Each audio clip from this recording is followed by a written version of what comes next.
दोस्तों, आज के इस वीडियो में हम आपको एक 10 साल के बच्चे का ऐसा वाकया बताने वाले हैं जिसको सुनकर यकीनन आपकी आंखों में आंसू आ जाएंगे और आप रोने लग जाओगी। इसलिए आज का यह वीडियो आप सभी के लिए बहुत खास है। आप इसको आखिर तक जरूर देखें और मेहरबानी करके शेयर भी कर दें ताकि और भी लोगों के पास में यह वीडियो पहुंच जाए। तो चलिए दोस्तों शुरू करते हैं। दोस्तों, जनाब सफ़ीउद्दीन फरमाते हैं कि एक मर्तबा में एक घर के करीब से गुजर रहा था कि अचानक मुझको उस घर से एक बच्चे की रोने की आवाज़ सुनाई दी।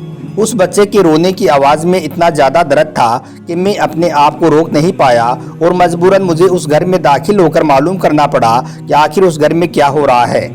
जब मैं उस घर के अंदर दाखिल हुआ तो मैंने देखा कि एक माँ अपने 10 साल के बेटे को जोर जोर से मार रही है, जिसकी वजह से वो 10 साल का लड़का सिसक सिसक कर रो रहा था। और यही नहीं, उस बच्चे के साथ साथ वो माँ भी रोई जा रही थी। यह देखकर मैं बहुत हैरान हुआ और उस माँ से पूछने लगा कि बहन, तुम अपने इस बेटे को क्यों मार रही हो और फिर तुम भी इसके साथ में क्यों रो रही हो, आखिर इसकी क्या वजह है। तो यह सुनकर उस माँ ने जवाब दिया, भाई साहब, आपको तो मालूम है कि इस बच्चे के वालिद बहुत ही पहले अल्लाह के प्यारे हो गए हैं। वो तो इस दुनिया से चल बसे हैं और हम बहुत गरीब लोग हैं। मैं लोगों के घरों में झाड़ू पोछा करके अपना गुजर बसर कर रही हूँ और एक एक रुपया जोड़कर इस बच्चे को पढ़ाने की कोशिश कर रही हूँ और इसकी पढ़ाई का खर्चा बड़ी मुश्किल से उठा पा रही हूँ। मगर यह कमबख्त हर रोज स्कूल भी देर से जाता है और शाम को घर भी देर से आता है। पता नहीं यह रास्ते में क्या करता रहता है। बच्चों के साथ खेल कूद में ऐसा लग जाता है कि यह हर रोज अपने स्कूल की ड्रेस को भी गंदा करके ले आता है।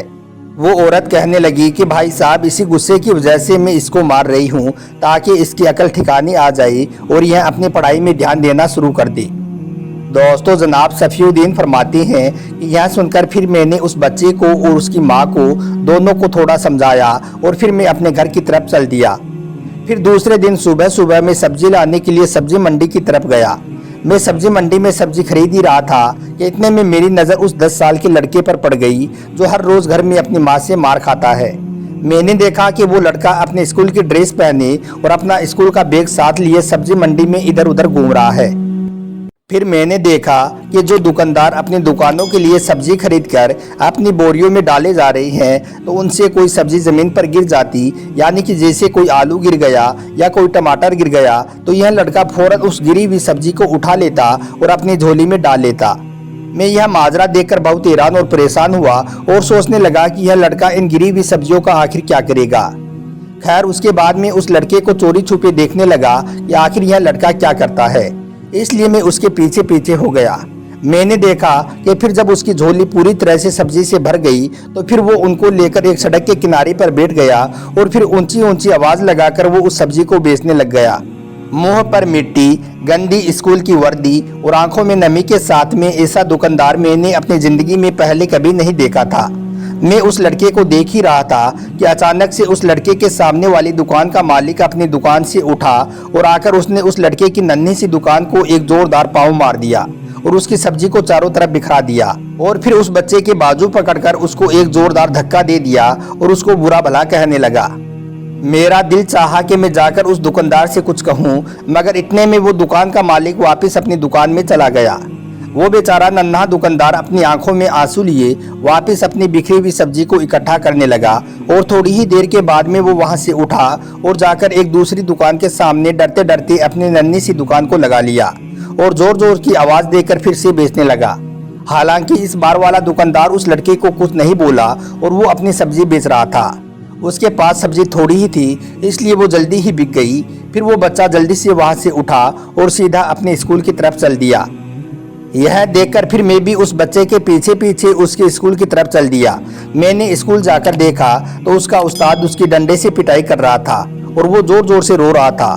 मैंने जल्दी जाकर उस्ताद को रोका और उसको बताया कि आज इसको मेरी वजह से थोड़ी देर हो गई है, इसलिए वो इस बच्चे को छोड़ दे। फिर उस्ताद ने उस बच्चे को छोड़ दिया और वो बच्चा जाकर अपने क्लासरूम में बैठ गया। फिर मैंने उस उस्ताद के मोबाइल नंबर लिए और अपने घर की तरफ लौट आया, मगर अब मैं उस बच्चे के बारे में सोच सोचकर परेशान हो रहा था। फिर जब शाम को मैं वापस अपने घर से बाहर निकला और जैसे उस बच्चे के घर के करीब पहुंचा तो उस बच्चे के रोने की आवाज़ मुझे फिर से सुनाई दी। मैं समझ गया था कि अब इसकी माँ इसकी पिटाई कर रही है। यह देखकर मेरी आंखों में आंसू आ गई और मैं उसी बच्चे के बारे में सोचता रहा। सारी रात मुझे नींद नहीं आई और उसी बच्चे के बारे में मैं सोचता रहा उसके बाद में अगले दिन सुबह की नमाज पढ़ने के बाद मैंने फ़ौरन उस बच्चे के उस्ताद को फ़ोन किया और उससे कहा कि वो मंडी लगने के वक्त सब्जी मंडी ज़रूर आए, उसके साथ में मेरा कोई ज़रूरी काम है। तो यह सुनकर उसके उस्ताद ने कहा कि ठीक है, मैं ज़रूर आ जाऊँगा।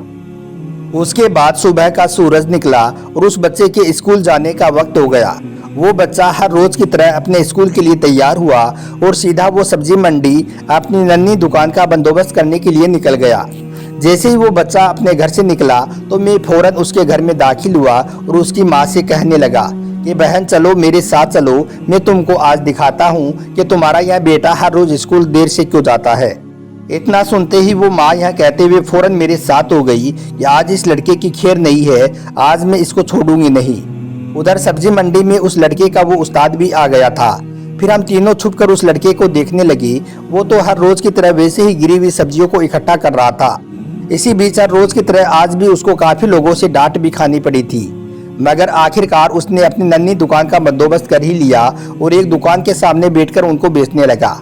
अचानक मेरी नज़र उसकी माँ पर पड़ी तो मैंने देखा कि वो माँ बहुत ही दर्द भरी आवाज़ में सुबक सुबक कर रो रही थी।